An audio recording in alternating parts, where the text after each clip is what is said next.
Hi guys, welcome back to another Friday Faves and Fails. We're going to do this a little bit differently. I'm going to vlog style take you around the house and show you some of the things that I've been enjoying this week.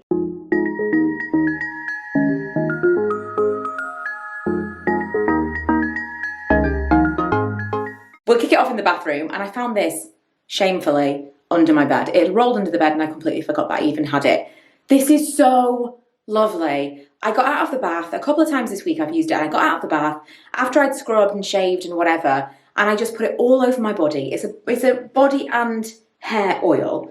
I put it all over my body, just on the ends of my hair while it was still wet. Everything smells amazing. I'm not usually a fan of rose scented things, but this is just, it's a really delicate scent. It says on the back, luxurious, fast absorbing rose hair and body oil, a silicone-free fusion of nutrient-rich oils from all over the world that illuminates hair and skin and restores moisture.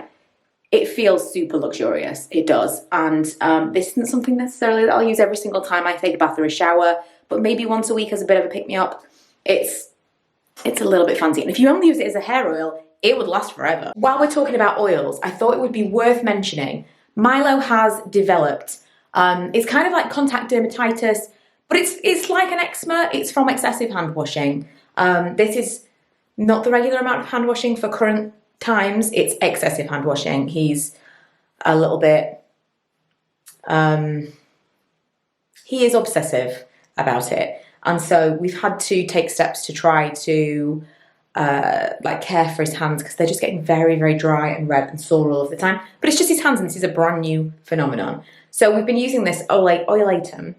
Loads and loads of reviews about this online saying this is amazing for eczema and dermatitis. This has been really, really good. And so is this. This is Epaderm Cream. I don't know whether or not this was over the counter. I know Lee went and spoke to a pharmacist about this. This we're putting on morning and night, and it's helping. It's not going away because he's still washing his hands constantly, but it's really helping to kind of keep it in check and stop it from getting to the point where it's actually hurting. I did also get him like was it a Nivea or a Vaseline? I think it was like a hand cream, but it's a sanitizer in a hand lotion. So fingers crossed that'll help, but that's new. Welcome to my bedside table. So I've got three things I want to talk about here. One, I've revisited the Vitamin C Brightening Sleep Mask from Boots. When I first tried this quite a while ago, I was just absolutely overwhelmed with how amazing it was for softening my skin. It looks like, it's kind of like a gel texture, and quite a few people said they felt the same way. It smells that synthetic-y orange vitamin C scent, but I love it. Anyway, I ended up using other things. I kind of was half out of it, just, you know, flitted between other things. And I came back to it recently, and it really is so nice. I can't tell you that it's brightening my skin. It says for radiant and brighter looking skin within 14 days, but it also says helps nourish overnight. And that's definitely true. My skin feels super soft after using it in the morning. It's a really, really nice product, but I don't know whether or not I'm ever looking kind of more radiant the next day. Another thing I've been using a lot is the Aroma Active Sleep Mist. This was sent to me. This, again, I can't tell you whether or not it actually aids sleep, but it smells amazing.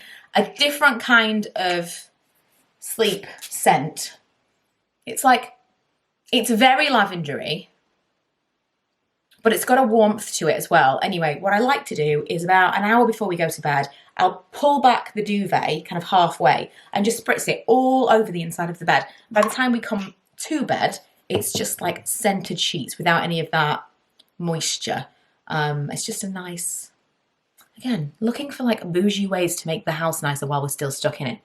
And I have been feeling some tension and some like angsty feelings recently. And I don't know if it is because the world is reopening and I'm just more nervous about it than I expected to be. But I've been pulling out my rollerballs again, my aromatherapy rollerballs. And this is one of my absolute favorites.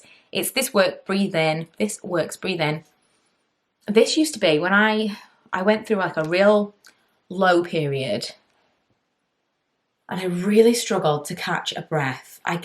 When I'm very, very anxious, it's not, I mean, I wouldn't say it's a panic attack. I don't want to, you know, minimize the things that other people really suffer with, but it gets to the point where I'm like, and I can't take in a full breath.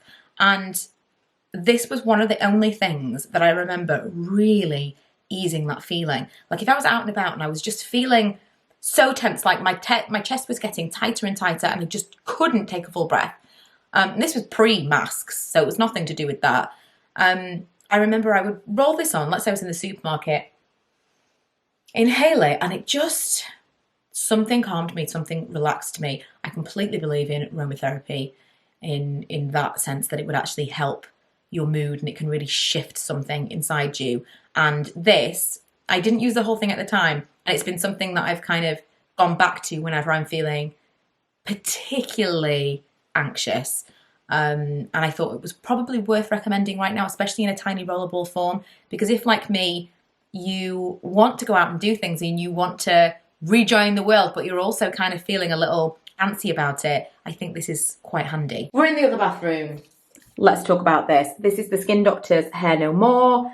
I have mentioned this briefly. Will it focus? Will it ever focus? If I just move this way, there we go. I've mentioned this briefly before. I've been using this for a few weeks now. I really do think it is making a difference. So I pluck the hair on my chin, of which there is plenty. I was shaving for a while, but I've gone back to plucking, and immediately after plucking, spritz, rub it all over. I've actually got a tiny little spot there that I did a mask this morning, and it seems to be going away already. But I have not suffered with any hair removal related breakouts. That is the main purpose for this. Absolutely incredible. I think it's minimizing the hair growth coming back. It's impossible to really tell at this point, but I think that it is. I'm seeing also in this light that I've got a little to do there. A part of the problem is I tend to develop pigmentation on my top lip. I have it here, a little bit here. I also had a lot of it on my top lip when I was pregnant with Milo. And sometimes the shadow, it's kind of difficult, like there. I think that is actually just pigmentation. It's difficult to tell what's hair and what's not. Whereas most of my hair is here, goes down to here. It's not the most fun thing to battle. And so anything that promises to minimise is great. But also as a bonus, after hair removal, putting that on, it's like an antiseptic, and it completely eradicates any kind of breakout. So even if it doesn't minimise the hair, it's still doing a great job at that. And that is it for our quick run around the house for some favourites today. Washing. I'm rewatching Scandal because my friend Charles, Ginger Girl Says, I was like, her handle is Ginger Girl Says. She said she would start watching it, so I was like, right, well, I'll watch it together and we can talk about it. Love Scandal so much. It does take a few episodes to get into it. It kind of is a bit, it's very wordy. And I can see how if you're just not into the first episode, you might kind of put it down and think, that's not for me. But a few episodes in and you will be hooked. It's absolutely one of my favourite shows. It's one I've rewatched and rewatched. But as with so many things, I can't remember what happens. And so every time I watch it, it's like it's brand new. So I'm doing that right now. I just finished Brothers and Sisters, which was super sad. I will miss the Walkers, probably another year or so. I'll rewatch that. Promising Young Woman is on Sky now, and apparently NowTV. Highly recommend. And if you've not heard anything about it at all, I'm not going to tell you anything about it. It's Me Too themed. Watch it. Don't watch any trailers. Don't read anything about it. Just watch it. Because Lee and I watched it with absolutely no information, and we both were like, wow. Within a few minutes, we were like, this is not the way we thought this movie was going to go. Fantastic movie. One of the best movies I've seen in ages. And Palm Springs on Prime as well. We watched that and thought that was really, really great. Both very unexpected. Anyway, I'm having a makeup-free day today because I just feel like my skin could probably do with it. So, you know, is what it is, guys. But thank you for watching this slightly more casual Friday Faves and Fails. And I will see you guys on Sunday with another Shop With Me. And we're going to H&M this week. And let's see if I am more successful than I was at Primark.